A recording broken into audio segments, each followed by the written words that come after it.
हम बात करेंगे नया topic that is sequence and series. तो सीक्वेंस एंड सीरीज बहुत ज्यादा इंपॉर्टेंट टॉपिक है। बहुत अच्छे से आपको इसको समझना होगा कि किस तरीके से हम पर्टिकुलरली डिफरेंट जो सीरीजेस होते हैं उनको कैसे हम सॉल्व करते हैं। इसके अलावा अलग अलग तरीके के जो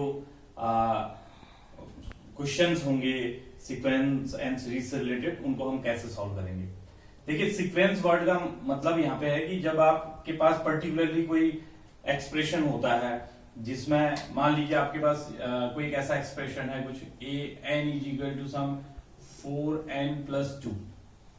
तो अब इसका मतलब ये है कि जब जब आप इसको नेचुरल नंबर्स देंगे, इस n को नेचुरल नंबर्स की वैल्यू देंगे, यहाँ पे n जो है आपका वो नेचुरल नंबर ही होगा, n बिलोंगिंग टू n ही होगा।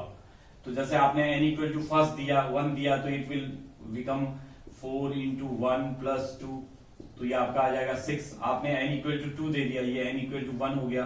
फिर आपने n इक्वल टू 2 दिया तो it will become 4 into 2+2 that is 8+2 10। तो इस तरीके say that is basically this one is a rule, nothing but. कुछ बुक्स में आपको ये सीक्वेंस ऐसे लिखा हुआ दिखेगा, कुछ बुक्स में आपको ये सीक्वेंस ऐसे लिखा हुआ दिखेगा।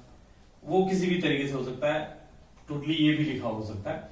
तो सीक्वेंस आपका एक रूल है, वो ये बताता है कि जब आप उसको नेचुरल नंबर्स देते हैं तो वो नेचुरल नंबर्स जो है वो आपको उसके बाद जो देगा that will be any real number. अगर वो फंक्शन रियल फंक्शन है तो आपको एक रियल नंबर दे देगा कोई, तो उसके अकॉर्डिंग ही आप चीजों को कर सकते हैं। अब सीरीज जो है हमारे पास वो अलग अलग तरीके की होती है। सीरीज या हम उसको प्रोग्रेशन भी बोलते हैं, जिसमें जो सबसे पहले प्रोग्रेशन आएगा दैट इज अरिथमेटिक प्रोग्रेशन।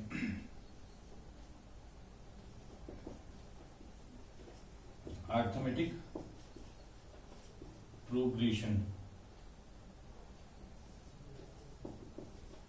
जिसको आप हिंदी में समांतर श्रेणी भी बोलते हैं और शॉर्ट में हम इसको बोलते हैं एपी, अरिथमेटिक प्रोग्रेशन एपी। तो अरिथमेटिक प्रोग्रेशन क्या होता है आपको समझना होगा। Arithmetic progression is nothing but ये अरिथमेटिक वे में चलता है। दैट मीन्स जैसे हम ये बात करें कि हर टर्म अपने अगले टर्म से एक सेम डिफरेंस पे या एक सेम गैप पे होगी। फॉर एग्जाम्पल इसमें जो टर्म्स होते हैं कुछ इस तरीके से a+d, a+2d, a+3d, इस तरीके से। यहाँ पे जो ये d है, this d is known as common difference. आप देखेंगे तो ये हर टर्म का उसकी पिछली टर्म से जो डिफरेंस है वो सेम है, दैट इज d। तो this d is known as common difference. और ये तो आपका इस सीक्वेंस का आप देख रहे हैं कि पहला टर्म है इस प्रोग्रेशन का। तो इसीलिए क्योंकि सेम डिफरेंस में है तो इसीलिए इस डी को हमने कॉमन डिफरेंस कह दिया। अब कैसे आप इसमें अप्लाई करते हैं वो देखिए। जैसे आपका फर्स्ट टर्म अगर आप देखें, फर्स्ट टर्म जो है वो है ए। फर्स्ट टर्म को जनरली हम a1 से दिखाते हैं, दैट इज a, या आप कह सकते हैं a+1 - 1 इंटू डी। 1 - 1 0 हो गया तो a ही आ गया। अगर हम सेकेंड टर्म की बात करें, second term that is a2, that is a+d है। अगर आप देखें a+d that is a+2 - 1 into D.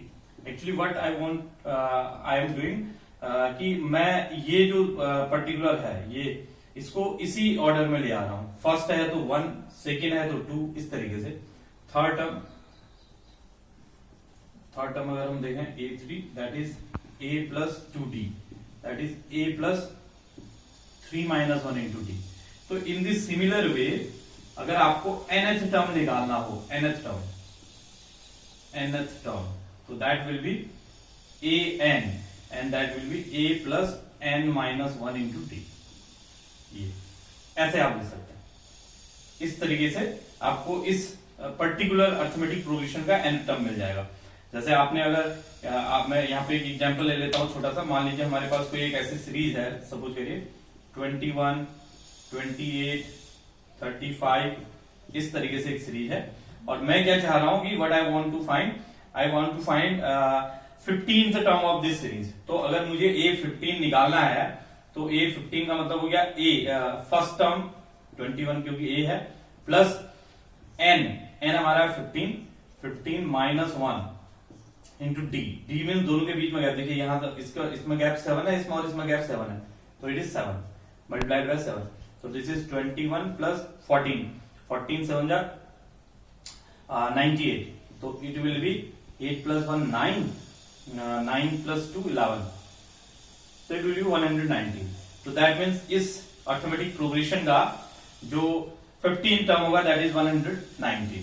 तो बहुत आसान तरीके से, अदरवाइज आपको काउंट करना पड़ता है कि कौन सा टर्म जो है वो 14 टर्म आएगा इस पर्टिकुलर प्रोग्रेशन का।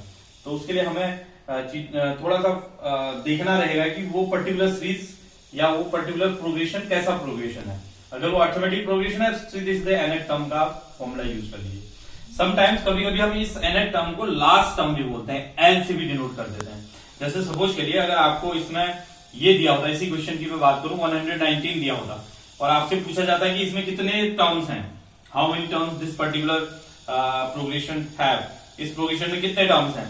तो अब क्या होता है, ये आपका आप देख रहे हैं कि इसमें फर्स्ट टर्म 21 है, लास्ट टर्म 119 है, तो एल की जगह पे आप 119 प्लेस करते, ए की जगह पे 21, डी की जगह पे 7, तो उससे आपका एन की वैल्यू निकल आती कि एन कितना आया, तो आपको पता चल जाता है कि इस पूरे प्रोग्रेशन में कितनी टर्म्स है। तो sometimes this A N is also known as L, यानी कि लास्ट टर्म।